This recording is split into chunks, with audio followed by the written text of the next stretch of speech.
Hello friends, जैसा कि मैंने आप सबको लास्ट वीडियो में पार्ट्स ऑफ स्पीच के लेसन 1 नाउन के बारे में बताया था। और अगर आप लोगों ने अभी तक उस वीडियो को नहीं देखा तो लिंक डिस्क्रिप्शन में है, आप वहां से देख सकते हैं। तो अब आ जाते हैं लेसन 2 प्रोनाउन में, जिसे हम हिंदी में कहते हैं सर्वनाम। तो मैं आपको डायरेक्ट डेफिनेशन न बताकर आपको एक छोटा सा एग्जाम्पल देता हूँ। जैसे हरी, यह एक नाउन है क्योंकि यह किसी व्यक्ति का नाम है। अब इसे ध्यान में रखते हुए मैं एक सेंटेंस पढ़ता हूँ। हरी कल मुंबई से लौटा। हरी आज मेरे घर आने वाला था, लेकिन हरी नहीं आ सका क्योंकि हरी का फोन आया और हरी वहीं रुक गया। अगर मैं ऐसा ही कहता रहूं तो हो सकता है मुझे सुनने वाले ही उठकर चले जाएं, या हो सकता है आप भी ऐसा ही करने वाले हो। इसलिए हम आम तौर पर ऐसा नहीं बोलते। हम कहते हैं हरी कल मुंबई से लौटा, वह आज मेरे घर आने वाला था, लेकिन वह नहीं आ सका क्योंकि उसका फोन आया, और वगैरह वगैरह। हरी हरी बार बार न कहने के बजाय जो हम वह, उसका, उसे, उसने इन शब्दों का प्रयोग करते हैं उन्हें ही प्रोनाउन कहते हैं। A pronoun is a word that takes the place of a noun. Pronoun एक ऐसा वर्ड है जो नाउन के स्थान में लगकर उसके रिपीटेशन को हटाता है। जैसा कि आप सब ने देखा कि हरी हरी बार बार न रिपीट कर हमने उसे, उसका, वह ये शब्द इस्तेमाल किया, और यही शब्द ही प्रोनाउन यानी सर्वनाम कहलाते हैं। अब हम प्रोनाउन के टाइप्स को देखते हैं। पहला है subjective pronoun. A subjective pronoun acts as the subject of a sentence. Subjective pronoun किसी सेंटेंस में सब्जेक्ट की तरह काम करते हैं। अब इसके एग्जाम्पल देखते हैं। जैसे ही इज प्लेइंग, वह खेल रहा है। अब चूंकि ही को मैंने नाउन को रिप्लेस करके लगाया है, क्योंकि अगर यहाँ ही नहीं होता तो किसी का नाम होता, यानी कि नाउन होता। तो ही एक प्रोनाउन हुआ। अब देखते हैं कि ये कौन सा प्रोनाउन है। तो यहाँ ही के द्वारा खेल खेलने का कार्य किया जा रहा है, मतलब कि ही एक सब्जेक्ट की तरह है, इसलिए ही यहाँ एक सब्जेक्टिव प्रोनाउन है। वी लिव इन दिल्ली, हम दिल्ली में रहते हैं। यहाँ वी एक सब्जेक्ट है, मतलब कि वी यहाँ एक सब्जेक्टिव प्रोनाउन हुआ। और भी एग्जाम्पल हैं, जैसे आई, यू, ही और सी, ये सभी सब्जेक्टिव प्रोनाउन में आते हैं। अब अगला टाइप है objective pronoun. An objective pronoun acts as the object of a sentence. Objective pronoun किसी सेंटेंस में ऑब्जेक्ट की तरह काम करते हैं। For example, he is with me, वह मेरे साथ है।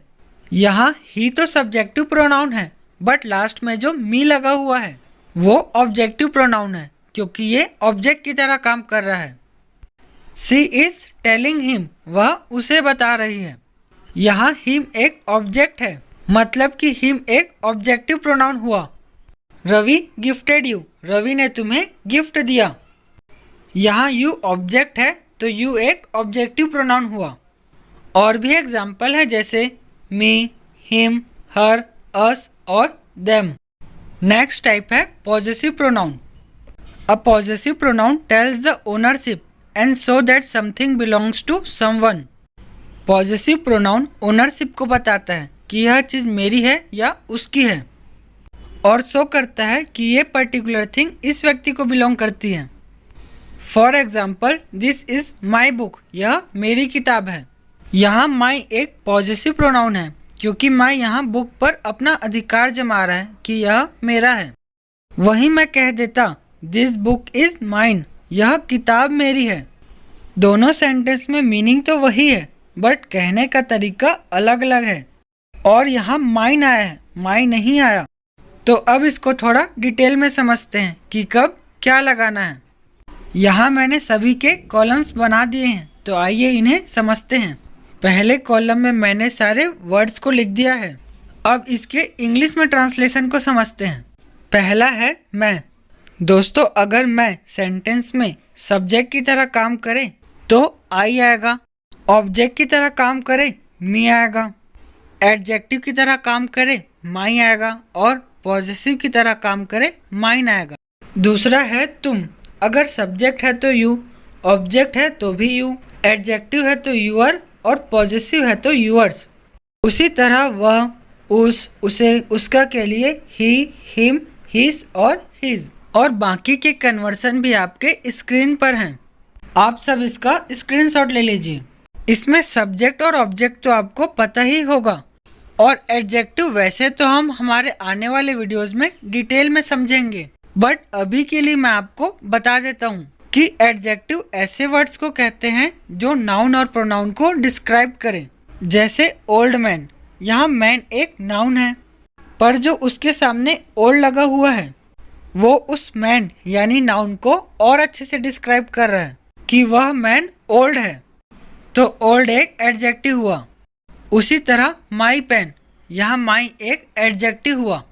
अगर आप यह सोच रहे हैं कि थोड़ी देर पहले मैंने माई को पॉजेसिव प्रोनाउन बताया और अब यहाँ एडजेक्टिव बता रहा हूँ, तो मैं आपको यह बता दूं कि ये है तो पॉजेसिव प्रोनाउन, पर यूज तो एडजेक्टिव की तरह हो रहा है, मतलब कि नाउन को डिस्क्राइब ही कर रहा है।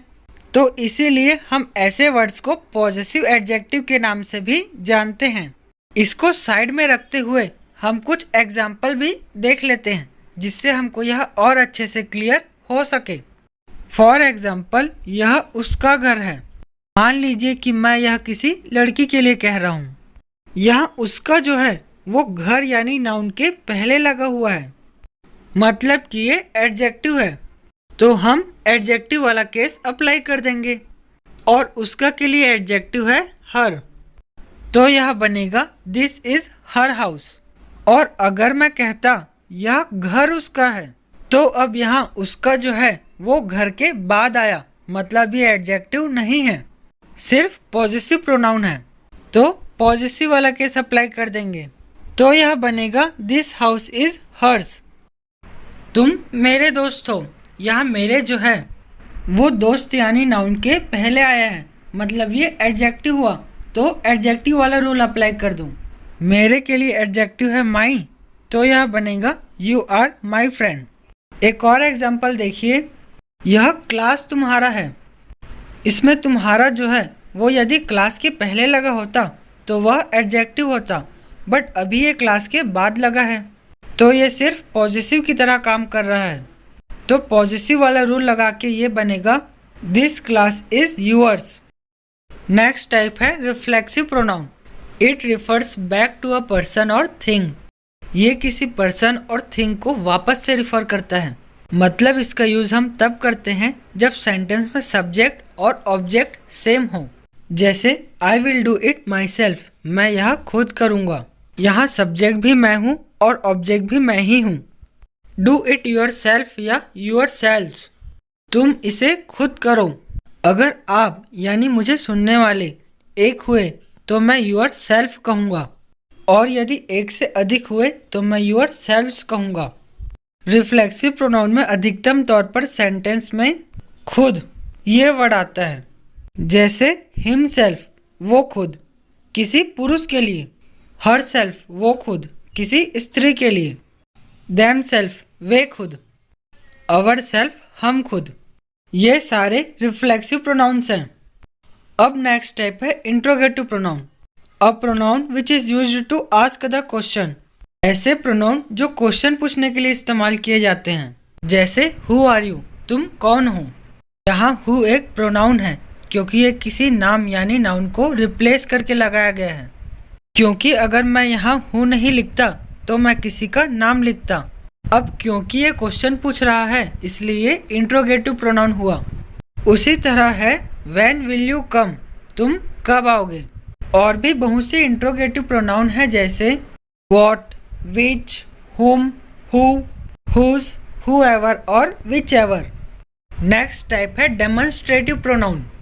अ pronoun that points to a specific thing. ये प्रोनाउन किसी स्पेसिफिक थिंग को पॉइंट आउट करते हैं, जैसे दिस बुक, यह किताब, दैट बॉय, वो लड़का, दीज चेयर्स, ये चेयर, दोज स्टूडेंट्स, वे विद्यार्थी। मैं आपको बता दूं कि दिस और दोज दोनों ही प्लूरल फॉर्म और दिस और दैट दोनों ही सिंगुलर फॉर्म के लिए इस्तेमाल किए जाते हैं। नेक्स्ट टाइप है indefinite pronoun. A pronoun that does not refer to a specific person और थिंग। इंडेफिनेट प्रोनाउन किसी स्पेसिफिक पर्सन और थिंग को नहीं बताता, ये इनडायरेक्ट तरीके से बताता है। जैसे ऑल, जब मैं ऑल कहता हूँ तो मैं सबका नाम नहीं लेता, बस कह देता हूँ ऑल तो सारे कवर हो जाते हैं। उसी तरह each, few, every, everybody, nobody, everything, nothing, someone, anyone और नन। अब इन्हीं एग्जाम्पल के थोड़े सेंटेंस देख लेते हैं। जैसे I don't know anything about it, मैं इसके बारे में कुछ नहीं जानता। There is a few students in the class, class में थोड़े स्टूडेंट्स हैं। Everything is going as plan, हर चीज प्लान के मुताबिक चल रही है। नेक्स्ट टाइप है relative pronoun, a pronoun which is used to connect the sentence and show the relation. ऐसा प्रोनाउन जो दो सेंटेंस को जोड़ता है और उनके बीच रिलेशन बताता है। जैसे दैट, हु, हुम, हुज, विच, ये सारे रिलेटिव प्रोनाउंस हैं। मैं आपको सेंटेंस में इसका यूज करके बताता हूँ। The boy who is my friend is a good person, वह लड़का जो मेरा मित्र है वो एक अच्छा आदमी है। यहाँ हु सेंटेंस को कनेक्ट कर रिलेशन बता रहा है कि वह अच्छा आदमी है। किसको कनेक्ट कर रहा है? द बॉय और गुड पर्सन को, इसलिए हु एक रिलेटिव प्रोनाउन हुआ। The phone which you purchased yesterday is good, वो फोन जिसको तुमने कल खरीदा वह अच्छा है। I wants to tell you that all pronoun is completed, मैं आप सभी को बताना चाहता हूँ कि सारे प्रोनाउन कंप्लीट हो गए हैं। यहाँ दैट सेंटेंस को कनेक्ट कर रहा है, इसलिए ये रिलेटिव प्रोनाउन हुआ। आई होप कि अब आपको प्रोनाउन और उसके सारे टाइप्स अच्छे से क्लियर हो गए होंगे। नेक्स्ट वीडियो में मैं आपको पार्ट्स ऑफ स्पीच के अगले टाइप के बारे में बताऊंगा। अगर आपको मेरा यह चैनल पसंद आया तो मेरे इस चैनल को ज़रूर सब्सक्राइब करें। Thank you.